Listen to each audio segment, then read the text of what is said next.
Let us now proceed with the second branch of the government, that is the judicial branch. No? As we all know, magkapantay ang bodies ng government, legislative, executive, judicial, coexist at saka interdependent ang tatlong branch na to. No? It so happen na ang executive ang mas kilala sa atin dahil siya ang pinakamaraming offices, siya rin ang namamalaga sa operation ng bansa in general, pero sila ay interdependent bodies. No? Ang judicial, hindi siya mag-exist kung walang budget na kinokolekta at binibigay executive. Ganun din legislative. Hindi rin naman mag-exist ang executive kung walang batas na ginagawang legislative at hindi rin guided ang executive base sa gagawin niyang mga implementations kung hindi siya in-interpret ng judiciary. No? Proceed tayo sa judicial. So judicial power is vested in the courts. So dalawa yung composition ng courts, no? Higher court, which is Supreme Court, lower court, ito yung regional at municipal trial courts. Para malaman nyo, ito yung usual na basic salaries ng mga judges, no? As of 2018. So we know na yung ating buwis na binibigay ay dapat mayroong karampatang serbisyo na tapat, no? Dahil ito yung kanilang tinatanggap mula sa ating gobyerno or buwis. So, yung mga nakaraang term ay ito nga si Sereno, siya yung si Chief Justice Sereno, siya yung napatagsig ni President Duterte. Ito namang si Associate Justice Antonio Carpio, siya naman yung isa sa memorable sa atin when it comes to territorial claims ng Spratly Island, no? At the moment, ito yung leadership ng Supreme Court.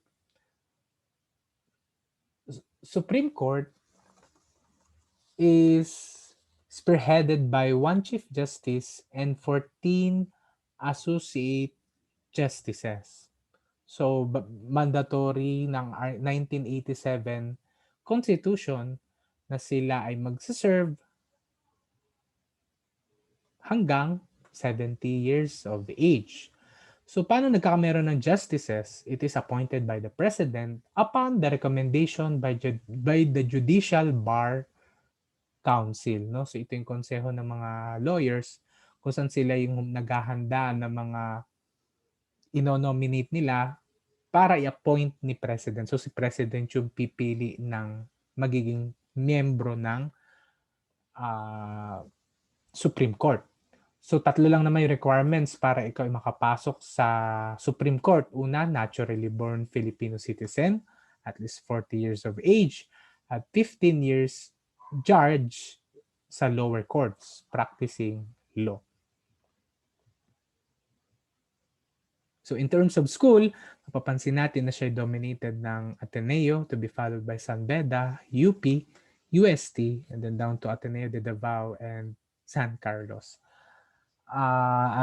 Sa kasalukuyan, dominated na rin ng President Duterte administration ang membership ng Supreme Court, no? Dahil siya ay marami na appoint at nasa midterm na siya towards the end of his term, kaya marami siyang naipasok doon dahil marami na rin nagre-retire, no?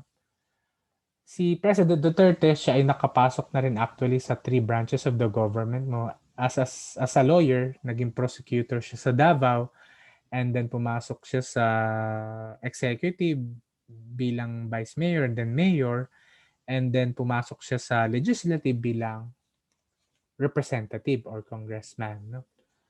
So sa organization, yung JBC, siya nga yung in charge sa appointments, no, ng justices na ibibigay sa presidente. Ang IBP naman, ito yung accredited organization ng mga lawyers. Sa lahat ng mga may lisensyadong practice ay meron tinatawag tayong accredited organization. Kami bilang teacher, meron din. Bilang guidance, may PGCA. Engineer, may PICE, no? So marami. Sa lower court, bukod sa Supreme Court nga, ang lower court ay composed ng Court of Appeals, Sandigan Bayan, Municipal Trial Court at saka Regional Trial Court.